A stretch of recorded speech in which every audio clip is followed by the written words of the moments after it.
Simon Silverleaf. I love the title he's given himself, and I love the title of his presentation.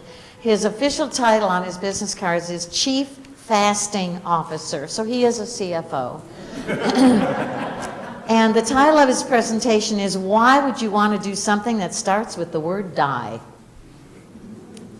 Food for thought.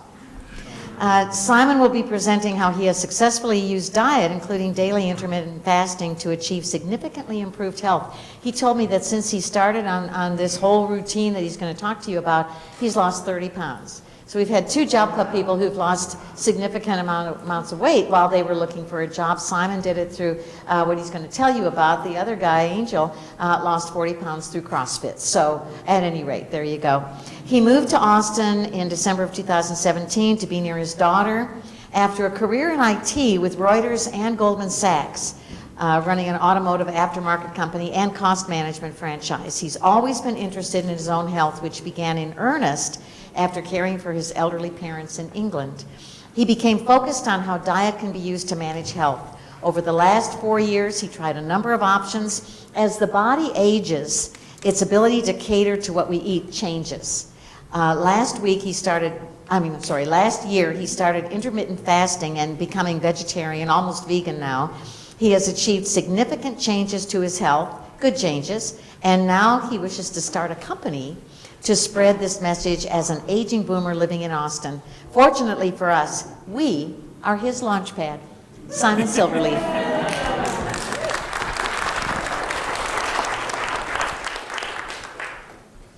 First of all, I'm unemployed like all of you. And according to Kathy last week, she said, until you've had 2 paychecks, you're not counted as employed. I have to admit, I haven't had a paycheck since 1997. Because basically, I did a lot of consulting, and I started my own businesses, and I did that for 20 years. I would love to start a business to help people and to give me a purpose. That purpose is really around helping people be more healthy. So maybe I should explain where I heard this from originally. Sometimes you go places and things really, really stick with you. I was in a place called Binghamton in New York. I don't know if any of you have been there. It's a post-industrial city where all the factories have left. They're empty shells with broken windows. If you break down in a car, you're not going to get mugged. No one's ever going to find you.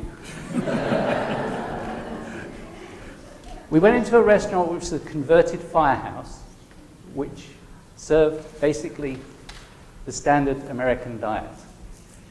Lots of overcooked meat and vegetables. I don't know what prompted the waitress to say, why would you want to do something that starts with die? And we said, what? She said, well, it starts with the same 3 letters as diet. So why do you want to do something that starts with die? What I'm going to talk to you about this morning is what I've done personally. I'm not a medical professional, and I probably know more than most of you in this room. I spent a lot of time reading about it, and I'm going to go through how I got to the point where I got to. I'm then going to show you the one real evil, and then I'm going to try and explain to you how you can do it too. And what I would like to do at the end of this, if there's anybody in the audience who would like to be part of an experimental group put together, I will teach you how to do what I've done. I'm going to make a bunch of references. I've actually created a website. And 2 weeks ago, when John asked me if I would do this presentation, I didn't even have a name for the company. Now, one of my favorite expressions is whenever I walk in a room, people always say, Simon Says. So a year ago, I was trying to do stuff with SCORE, which I don't know if you know what that is. That's an organization that's part of the SBA, helps people start small businesses. And because of my technology background, I was much more savvy about tech development, websites, and all that stuff. Things like Google AdWords. I started a website which is Social Media by Simon Says. but it's like half built, and I never got it off the ground because it was when I was in Connecticut, and when I left there, I decided to do something different when I got here. Basically sit by the pool if I could. So there is a page which you can only get to if you type the whole URL.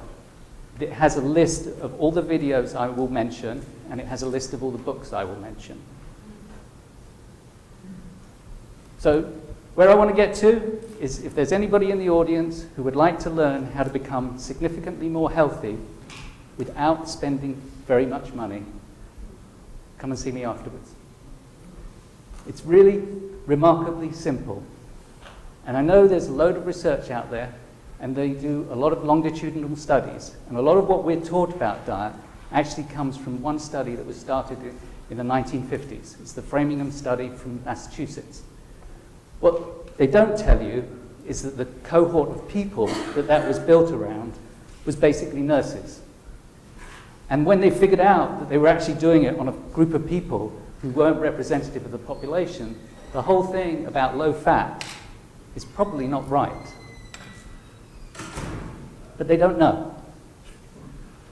This is the reason I really got into it. So about 4 years ago, my father reached the stage where his cancer was no longer treatable. And I ended up spending about 7 weeks with him at the end of his life and with my mother. Of course, my parents really, really believed they were never going to die. They really did. They made absolutely no preparation for it. My father also made no preparation taking care of my mother after he died. And because of my family situation, even though I live here and they live in England, I was the one who had to take care of my mother. I did it for almost a year before I discovered that she had dementia. And during that year, it almost killed me, literally. And I can tell you, if you have an elderly parent with dementia, get help. Because it's something you can't do, and if you're a son with a mother, it's really something you can't do. Because old people stop washing. It's really simple. My father never lost his sense of humor. I would take them down to the restaurant in the town they lived in, which is a little coastal town in North Devon. Beautiful little place. And there was a little restaurant. You have to park on the street. I'd help my mother into the restaurant, and then I would help my father into the restaurant. And one night I was helping him in.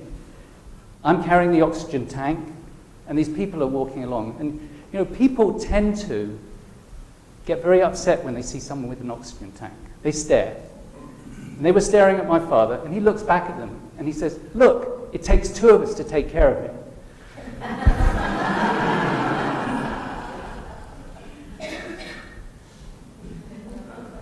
So, 2 books I read after putting my mother in a nursing home. One is the Blue Zones book, which is a list of, I think, 5 or 6 areas in the world where the majority of where a higher percentage of people live to be over 100. And the Blue Zones book has a series of, has 9 principles. Most people get focused on the principle of family, social interaction, and religion, which are 3 of the principles as to why people live longer. But what the other reasons they live longer is the people in those areas eat mostly a plant-based diet, and they also have exercise built into their daily routine. And those are the two of the other principles. The Being Mortal book is a book that was written by an Indian doctor in Boston, and it's all about the care for people as they grow older. There's a PBS documentary that is actually, the link is on that page that I mentioned. And it covers about the first third of this book, which is about people getting cancer and dying. It doesn't cover the bit about what we do with people, where he refers to those warehousing people when they get old. I also became kind of interested in the fact that basically we're all going to die one day, but what are we going to die of? And when you look at all the research, it becomes remarkable how almost all of it points, whether you're going to end up with heart disease, whether cancer or dementia, you are going to end up that way if you are overweight. You're more likely to get those if you're overweight and if your body isn't functioning properly. and your body slows down. I've noticed it. I mean, you're probably looking at me and say, there's no way that guy could be fat. But in truth, I'm either very lucky or I'm very unlucky. Because when I put on 10 pounds or 20 pounds, I get sick. I really do get sick. So I've always had an incentive not to do it. And growing, until about 5 years ago, all I had to do was stop eating bread, pasta, sugar. I could do it, and I would lose 20 pounds. But the last few years, it hasn't worked. I started reading about fasting several years ago. There's a BBC documentary by Dr. Michael Moore. He talks about the 5-2 diet. Now, the 5-2 diet, you eat 500 calories 2 days a week. I tried that. 1, I hate counting calories. 2, I could never work out what 500 calories was. And starving yourself 2 days a week, as far as I was concerned, was absolutely impossible. Recently, I came across this book, Eat Rich, Live Long. It was only published earlier this year. It's written by an engineer, not a doctor. He took a lot of those longitudinal studies and he looked at the things that make people healthy. And he came to the same conclusion. Basically, a plant-based diet, activity built into your daily routine, are the things that you need to do to stay healthy. He also does a great piece of information about insulin resistance. Now the question is, does insulin resistance cause obesity, or does obesity cause insulin resistance? And that's the big question that everybody is now trying to answer. So, let's say for the last 5 years I've been carrying out an experiment on me. So I have a cohort, a sample size of 1. That sample size of 1 is me. N equals 1 equals me. If you're a scientist, you get that. I do things that people say you shouldn't do. Every morning, I've made it a routine. I get up, I weigh myself, I take my blood pressure. And I write it down, and I have it in a Google spreadsheet. A year ago, I went to see a nutritionist, and she suggested that I fill out her form so that I work out what I was actually eating. Well, again, here we are, forms. She wanted me to write down how much of this, how much of that, how many calories it is, how many of this, carbs and whatever. And I thought, I can't do this. But I literally just started writing down. Breakfast, I ate this. Snack, I had this. Lunch, I had this. That's all I did. And I take a number of supplements because I look up the things on the internet, and like everybody else, I see, if you've got a pain this way, maybe you should take some more of this. And in reality, I found that some of those things work, but not all.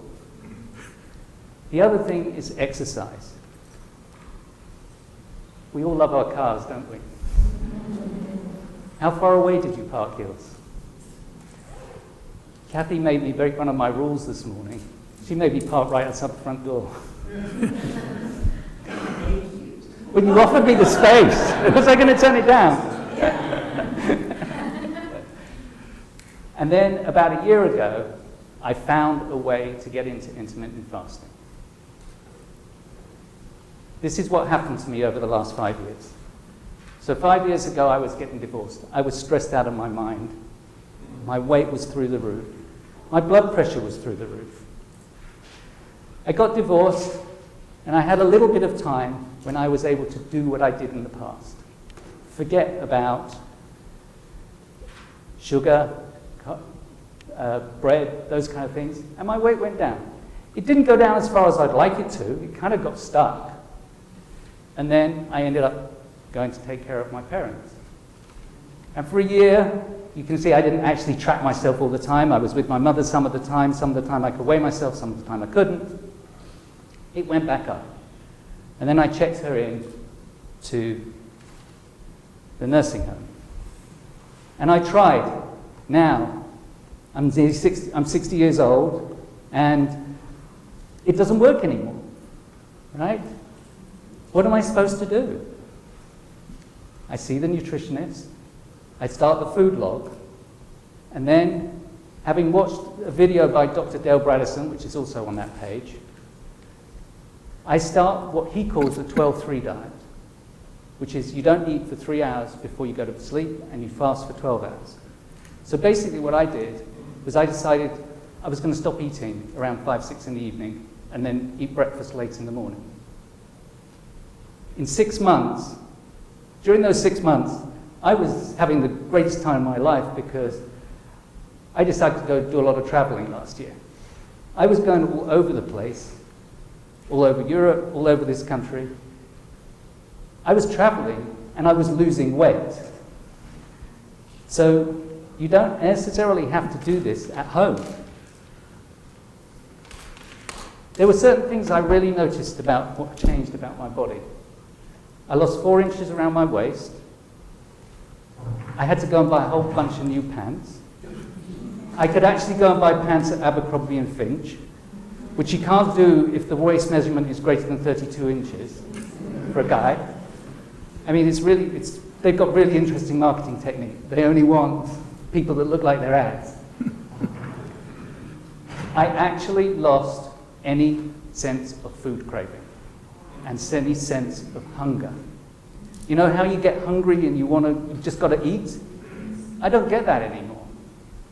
And I don't know which of the things I did caused that. But it's great because now I don't have to go rushing out in the morning to eat, or I'm not eating late into the night. My body just changed completely. I used to have a lot of lower back issues, and I had a lot of stiffness. All of that has gone.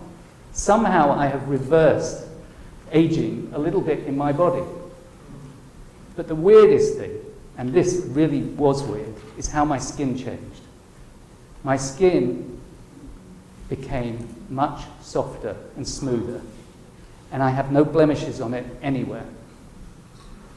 And if you read the Eat Rich, Live Long book, you will find that one of the signs of insulin resistance is skin tags. That's one of the visible signs of it. So if you have skin tags, you probably have insulin resistance. I sleep much better, and I'm very content, but perhaps that's got to do with the fact that I don't actually have to work. But I would like to help people. That's what I really want to do, because that would give me the sense of purpose, which is another one of the rules from the Blue Zones. Having a sense of purpose is really important for living a long life. And I don't necessarily, I'll probably say something wrong here, is that I think that most of us don't necessarily work with a sense of purpose.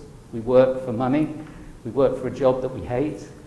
So I would like to do something that I don't hate this time around. This was what really blew me away. I had a cholesterol test. Now, I don't know if any of you know anything about these cholesterol numbers. I'll come back to these a little bit later. But these are absolutely amazing. For the first time in my life, I had a good cholesterol that was in the correct range. Usually it was lower, and my doctor would tell me things like, it's probably genetic that you've got it. But these cholesterol numbers are perfect if you're 20 years old.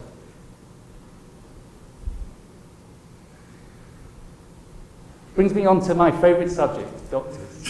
What they will and won't tell you. How quickly they want to get you out of the office. They will spout those numbers at you really quickly, and you go, will they ever write them down and tell you what they are? They'll just say, you're doing okay, you're not doing okay. I used to go to my doctor in Stamford for physical checkups, and he'd say, oh, your BMI is 27. That's fine, don't worry about it, that's average. But it wasn't fine. I wasn't feeling great. But I was only technically overweight. I wasn't technically obese. And we all know that trying to diet is a really, really hard choice. Well, first of all, you've got to choose a diet plan, right?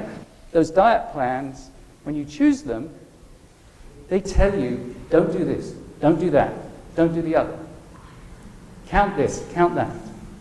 None of which I personally like doing. I just want to live my life. I want to go to the store, make choices for what I want to buy, and go home and cook it. Or go out to a restaurant and know what to choose that's good for me. I made this up because it's like, this is the standard thing. What you eat to what you expend. If it's more going in than coming out, you'll gain weight. If it's less, you'll lose weight. What they don't tell you is it's all diet and very little exercise. And my little proof of this is really simple. You may have a cupcake in Austin, but in the New York area, they used to have a store called Crumbs. One day I went into Crumbs about 4 years ago, and I said to them, what's the cupcake with the most calories? Well, they said, we got this one.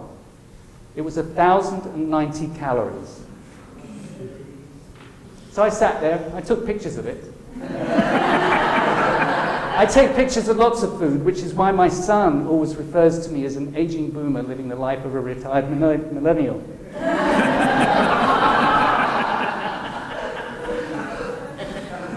So when I moved to Austin, they have a gym. I went in there, and I eventually, after a little while, I got used to using the machines there. In an hour, I can use about 800 calories, which is only an increase of about 600 over what I would do. And what you guys are all doing, sitting there, you're all using about 200 calories just sitting there, doing nothing. So, is it easier to eat 600 less calories or to exercise for an hour? Eat less. So what you've got to do is find ways to eat less. The other thing is that what I've learned is that those calorie numbers are not exactly very accurate. About 60, 70 years ago, a Dr. Atwater came up with this calculation. You decompose the food into fat, protein, carbohydrates, and alcohol, and you assign an average value to each gram of that. And that's, if you actually sit there and go through the food label, you'll realize that's how the total calorie is calculated. Yeah. So, numbers, there are loads of them, all over the place. But you need to know what your numbers are. You need to know what numbers you can check for yourself easily as part of your daily routine. And then you need to know what you need to go to the doctor for to ask for the numbers to improve. So this is what your cholesterol should be. Your total cholesterol should be between 180 and 200. It used to be 200, now it's 180. They won't give you statins until it gets to about 240. But what they don't tell you is statins will lower your cholesterol. They will never raise your good cholesterol, your HDL. They don't tell you that. And one of the things that I've been trying to work out for years was, how did I raise my good HDL? I mean, how do you do it? And they say exercise. I disagree with that now. This is my numbers compared with the ranges. That's why I realized that my numbers are now basically perfect. They couldn't really be much better. And I bet you, of all the people sitting in this room, unless you're 20 years old and really, really fit, yours are nowhere near this level. But you could do it too, and you can do it really easily. This is what I do. It's really simple. I fast overnight. I avoid processed food. That, to me, is the evil. Actually, you don't need to take a picture of this slide. I'll give you the business card. It's got this on it, on the back of it. Yeah? Right? I personally haven't drunk soda in 30 years. I always thought that was, why pollute your water with weird chemicals? But that's me, because I'm a little bit weird. I really don't like taking things like Advil, Tylenol. I don't have any of them in my house. I haven't had them since I got divorced. I threw them all out. My ex-wife used to love them and used to take them all the time. My mother takes 6 equivalents of Advil every day. They now know that Advil, taken on a long-term basis, is a cause of dementia. And they don't tell you that. Slowly over the years, I've become more and more vegetarian. 4 years ago, I stopped eating red meat. Last year, I stopped eating chicken and pork, although I still occasionally eat bacon. I still eat eggs, and only about a month ago, I decided to give up dairy. And that had another impact, that the remaining amount of nasal congestion I had went away, which was only very little at that point in time. I always thought it was the air in Texas that made me have a clear nose every morning. I don't count calories, I don't count carbs. I look at my food and I make a choice. I weigh myself in every day, and I write a food log. And I've just remembered I forgot to write it for yesterday, because I was so busy trying to get ready for this. But now I find, having been doing this for a year, I can break the rules a lot more. So you've got to learn to be flexible, you've got to learn to change things around. Another thing about diets is they tell you, if you don't do this exactly like we say for the next 30 days, it won't work. It won't work because you won't do it for the 30 days. And I bet you, if I asked you, how many people in this room have started a diet and stopped it before you finished it? Anybody in that position? Not telling.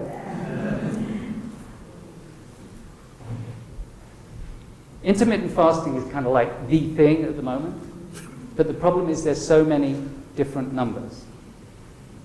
5-2 is the eat less than 500 calories 2 days a week. I couldn't do that. 16-8 is only eat for an 8-hour window. Sometimes that's actually referred to as time-restricted feeding. But what I started off with was the 12-3. And slowly, I managed to get up more and more and more. I can easily not eat for a whole day and not feel hungry. Now, you probably think that's absolutely crazy. I actually feel more energetic when I don't eat. And if you think about how humans evolved, and remember, the way we eat now, it's only 5 generations of people have eaten the way we eat now. There are 2,000 generations of human beings existed before that, which is why people come up with these great marketing techniques called paleo diet to say, why not go and eat what we ate when we were running around in caves? The truth is, when they were running around in caves, and one of the videos you'll see that I've got a link to is about how the paleo diet is just a marketing exercise, because none of the food we have available would have been available then, because every single piece of food that we get now has been selected and grown to look better. Everything is fatter, better, but some of it's okay. There are people who diet for days on end, right? But diet doesn't necessarily mean stopping eating or stopping drinking. So people will eat water, drink water, tea, coffee. And then there are these crazy people who sit down and in an hour eat 3,000 calories once a day. I'm not sure I could do that. In fact, I find I actually need to eat a lot less now than I ever have done. So actually, you could probably save yourself some money whilst you lose some weight. So this is my favorite subject. This really is the elephant in the room. I bet none of you actually know how much sugar you should eat. Well, it ain't very much. 4 grams of sugar is 1 teaspoon. The recommendation is 6 teaspoons a day. Most people are eating something like 20 teaspoons a day. And you do that without even realizing. So that's 24 grams of sugar a day. So my friend Shelley here gave me this bar and I gave it back to her. Doesn't this look great? This looks wonderful. This is perfect. This has got all those buzzwords. Superfood, blueberry, non-GMO, gluten-free, vegan, dairy-free, all of those wonderful words. This is shouting out to you, eat me, eat me, eat me. Maybe it's lavender and hemp. Turn it around. What does it have? This is almost as much sugar as you should eat in a day.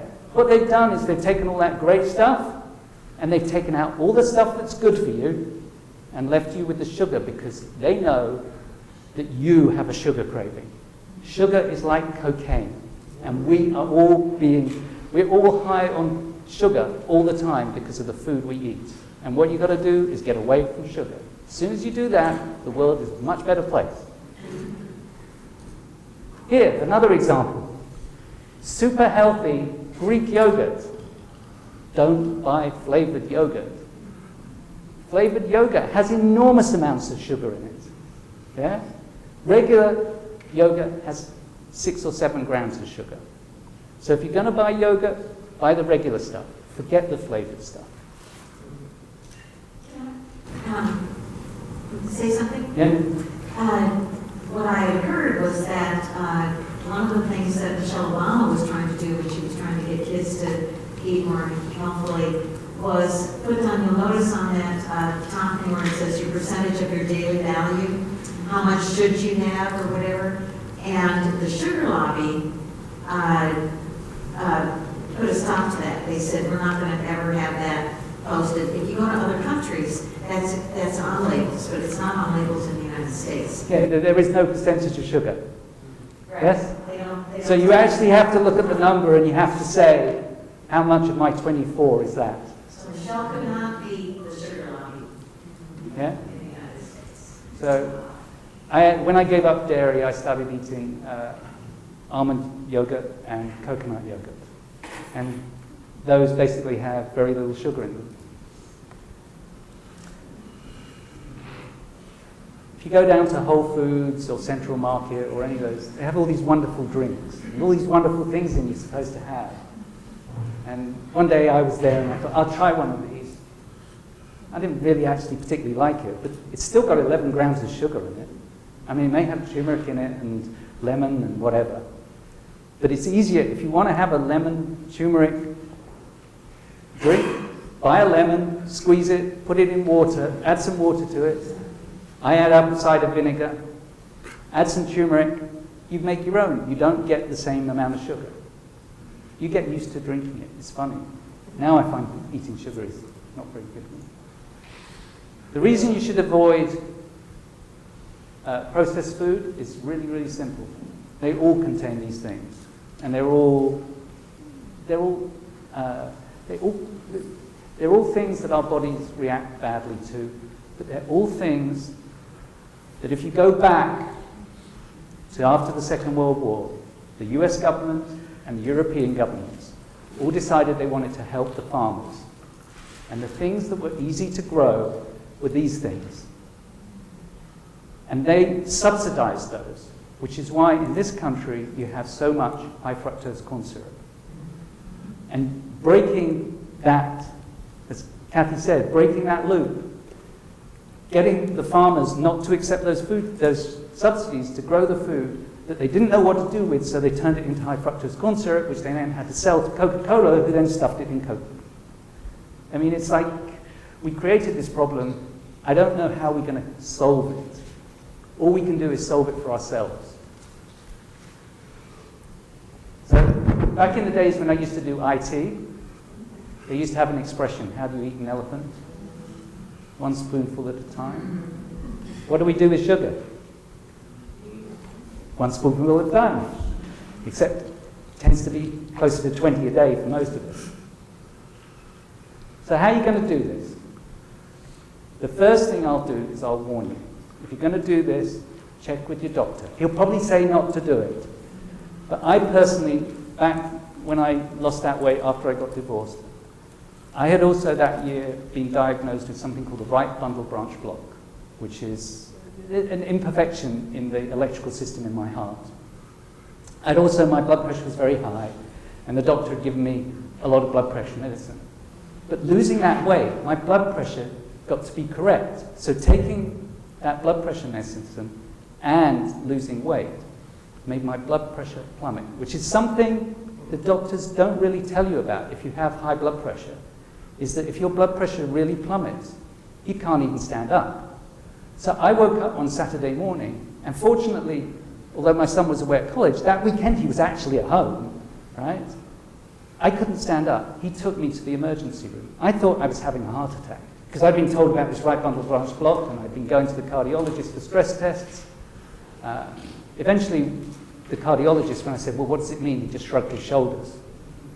So, and I've had it ever since. But you have to be really careful. I spent 36 hours in the hospital persuading the doctors that I could not take the blood pressure medicine because I'd lost weight. But if you lose weight and you're taking 6 medications right now, be careful, because you're going to have to stop taking them, and you're going to have to make sure that your doctor knows what you're doing. And that's just my personal little warning because of my own personal experience. But then again, I bet most of you are sitting there saying, yeah, there's no way I can do this. It's impossible. And you've got every excuse under the sun. Well, we all have excuses.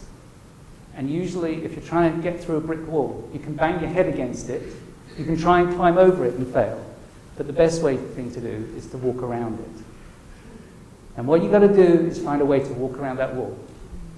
I know that there are lots of people, I'm going to say something politically incorrect now, paranoid that all the Mexicans are walking around the wall down on the border. But I don't get those hangry feelings, you know, when you're really hungry and you get... That doesn't happen to me anymore. You don't have to eat 3 meals a day, but there are ways to think about it. I mean, I don't know how many of you have given up smoking, but, you know, when I was growing up, everybody smoked. And almost everybody I know now has given up. The people I know my age who didn't give up have had heart attacks or whatever. You know, 15 years ago, I had a friend who was just walking along and he was gone. But he smoked and he drank. I mean, he was a classic case. And he was overweight. So start small. Just do little things. My suggestion to you is all you have to do is start writing the food log and start weighing yourself daily. Then you also need to look at your own personal environment. I'm lucky I live by myself, so I can do whatever I want, whenever I want. You probably have family. I had a friend tell me, I can't stop eating at 5 o'clock because my partner comes home and he likes to have dinner together. I said, well, in that case, why don't you try not eating until midday, till noon, and make your window from noon to 8 p.m. That way, you can end up having dinner with him. Now, I think particularly that for me, the eating during the day works best with the sun, because I'm kind of weird like this. I think we were actually built to respond to the sun, and we weren't really built to live at night. And again, that's something that's only happened in the last 4 or 5 generations when we got electric light. We can now stay up all night. When it used to get dark, we used to just go to sleep. Except when the moon was out, and then you could do all sorts of weird things.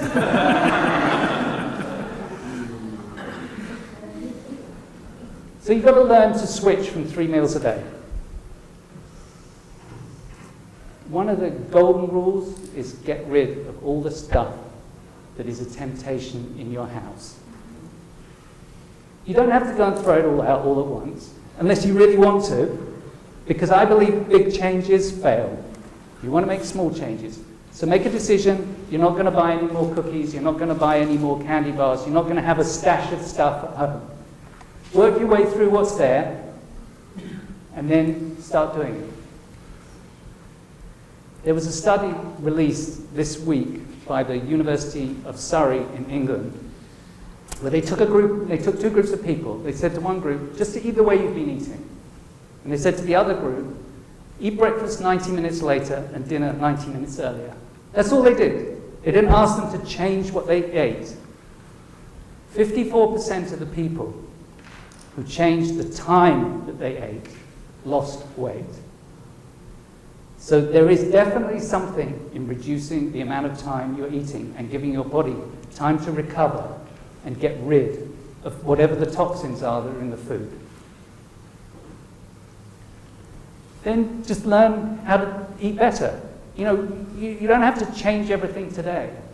Just look at the stuff you're doing and decide, I'm not going to have this, or I'm going to have that. Or when you go to the supermarket, when you go, look at the produce. Buy the stuff you like. Don't buy the stuff that they tell you to buy in the diet book.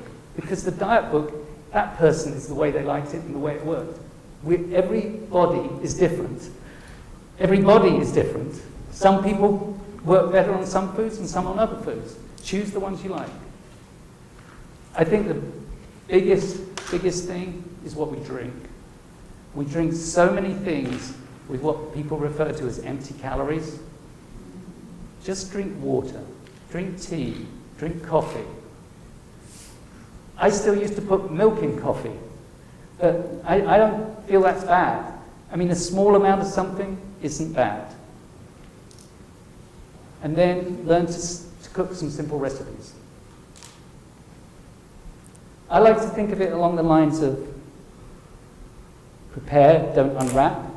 The more stuff you're unwrapping and the more piles of used wrapping paper tells me that's more processed food. That's more stuff that's convenient. You know, maybe decide you're not going to eat that candy bar in the car when you're driving home. Take a piece of fruit, an apple, a banana, something else. Preferably something that when you eat it doesn't spill juice everywhere, because then you'll be like me and you turn up here and you'll be covered in food. Make a plan to eat fresh food. Understand how to use fresh ingredients. This is what it looks like when I go shopping. I come back with a bunch of fruit. I come back with a bunch of, you know, stuff from produce. Or, you know, I go down the aisle with the, what? Bulk. I buy everything. When I find a recipe, I go and buy just the quantity that's needed for that recipe. For two reasons. One is, I don't want to throw anything away. The other is, when I get home to cook it, it's actually easier if it's already pre-measured. Think about that. It's really simple if you say, I bought this, and it's going in this, and all I'm going to do is take it back out of the little bag that I put it in and put it in the pot. It makes cooking really, really simple. This is an example of when I went to Central Market. Okay, I apologize, I bought a baguette that day. So I came home with all of this stuff, and it took me about an hour to get around Central Market to do that, and I came home and I cooked that, and I had all this food. This lasted me for about 5 days. So I still have the convenience of packaged food, but I made it. I know what's in it. And that's more important to me than anything else. You know, this is another wonderful one of those marketing terms. I mean, most of this should be obvious. If you go anywhere on the internet, you'll find lists like this. Superfoods. What are superfoods? Basically, real food. Yes? That's all it is. Real food. It doesn't take long to come home with a melon, cut it up, and put it in containers. Then it will last for 4 or 5 days in the refrigerator. Again, if you go down to the supermarket, they've already done that for you, but they did that to that fruit 3 or 4 days ago. So by the time you get it home, it's already starting to go off. So do it for yourself, and it will last longer. And just have lots of plastic containers and fill them up. It takes 5 minutes to do this when you get home. When you actually cook food, the best food is raw food. It does a lot better going through you. And I'm really beginning to believe that there is something in trying not to eat meat. I think meat stays in your system a lot longer. And, you know, if it's sitting there festering away, it's not doing you any good. If you're going to cook the food, To me, the best way is boil it. If you can't boil it, bake it. Then you could broil it, but try not to fry it. And if you're going to fry it, stir fry it, because that's going to do the least damage to it. But the problem is, most restaurants you go to, when they do your French fries, they do all of that stuff, it's deep fried. And it's as bad as sugar. Breakfast to me is really important. If you go on my Instagram feed, you'll see loads of oatmeals and eggs. I still like to eat bagels. When I was left, just before I left Connecticut, I lived in an apartment, I had to go to a gym. I would get up in the morning, I'd go to the gym, I'd exercise for an hour. My favorite thing to do after that was to go down to the bagel store, have a bagel, toast it with butter and a cup of coffee. I still lost weight.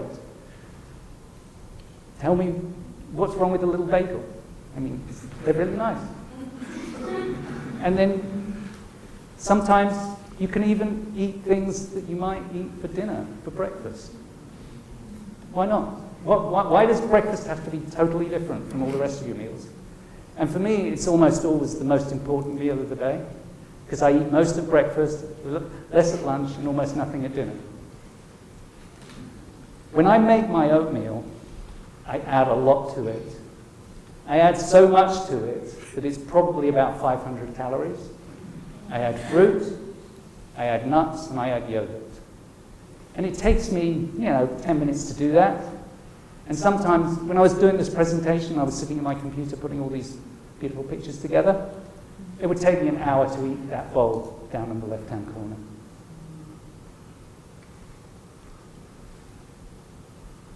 Breakfast is the easiest meal to get the right kind of stuff when you're out and about. This is a selection. I made the scrambled eggs. Scrambled eggs takes the same amount of time as putting together oatmeal. And I like the mini bagels, so I buy a dozen of them, put them in the freezer, and then eat them over a couple of weeks. But I can make some scrambled eggs and a bagel for the days that I don't feel like having oatmeal. The top left-hand corner was something that really surprised me. When I went to visit my mother in June, I went through Gatwick Airport, and I don't know if any of you know, but Gatwick Airport isn't the main airport in London. It's like, it was originally when I was a kid, it was the one you went to when you were going on charter holidays that was cheap. It didn't really have that many scheduled flights. In fact, it didn't have any at that point in time. There is now a Jamie Oliver diner in Gatwick Airport. And I had what they called the Veggie Monty, which is an English breakfast with basically no bacon or sausage. And it was delicious. I ate that, got on the plane, flew the 9 or 10 hours back to Austin. I didn't eat on the plane. I didn't feel like I needed to eat on the plane. Yeah? And I don't like eating on planes because all they give you is little packets of unmentionable stuff. But I was able to do that. When I went to London, I didn't have any jet lag, which kind of makes me wonder what it is I've done to my body. Because I've become a lot more adaptable, because I'm not eating according to that 3 meals a day schedule. And my body doesn't just react like that anymore. I'm in control of my body instead of my body being in control of me. I do take supplements, and I kind of Google these. I take B12 because my paternal grandfather died of pernicious anemia, and I know that the cure for pernicious anemia now is vitamin B12. I believe everybody should be taking vitamin D, but I spend a lot of time by the swimming pool now, so maybe I can stop that. I take magnesium because that stops leg cramps. I used to get a lot of leg cramps. I take turmeric because, if you read all the stories about it, people in India have a lot less dementia than the Western world, and their diet contains a lot of turmeric. I take CoQ10 for my heart. I don't know whether that's really doing any good or not. And I take saw pimento, which for us guys is all to do with prostate cancer. But at the moment, I believe my prostate is fine. But I thought it was only for men, but apparently if women have hair loss, saw pimento works for them. I found a great app. Only works on Android phones. Sorry. There can't be many things that only work on Android phones, as far as I know. But there is a website. These are my favorite recipes. These are the things I go and buy. They're absolutely delicious food. Yeah? And you can come home, you make them in 5 minutes, and you're done. Well, an hour. Most of them are 15-minute recipes, 20-minute recipes. The stuffed peppers is an hour because it's 40 minutes in the oven.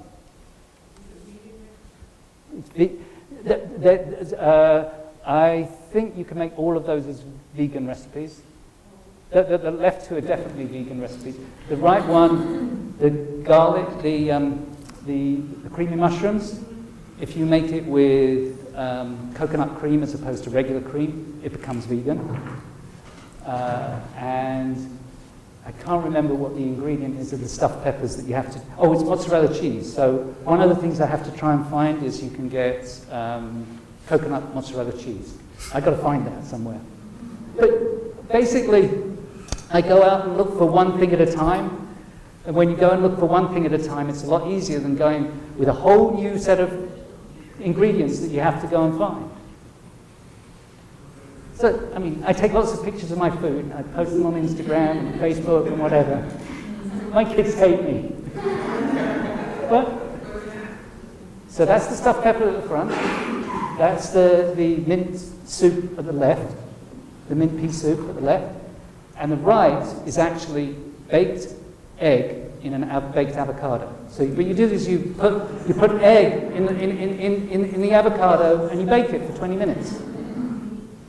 I actually found it better. My personal feeling is I don't like the taste of baked avocado. What I tend to do is I make egg salad and put that on the avocado. Right? And that's a great combination. So, as I said, when you want a snack, think about fruits, nuts. But I'm basically a nutcase. But have carrots in your car. Carrots. I mean, you read some diets and they say don't eat carrots, there's too many carbs in them. They're a natural food. What's wrong with them? Avoid sugar, avoid unwrapping. Traveling, I said, is easy if you know what you're looking for. Breakfast is the easiest meal out. Drinks, water, tea, coffee, water. Now, exercise. I left it to the end. What do you see every day in this country? Ditch the drive-through. Park at the end of the parking lot. Take a walk with friends. You don't actually have to do that much. The people in Sardinia who live to be over 100, Sardinia is a little mountain island in the Mediterranean. They figured out that the people walking around Sardinia was equivalent to high interval training. You know, the stuff that you do with CrossFit, you know, interval training. And just by walking up and down the hills, they were getting that. So I do a lot of thing on an exercise machine. I do some yoga, occasionally lift weights, but not very often. Do you want me to shut up yet? So what's next? Are you going to be the proverbial frog in the hot water? Are you just going to sit there and take it as it comes, or are you going to do something? I'd like to teach some of you how to fish so you can do it like I have. And then I would like to see if I can actually turn that into a business.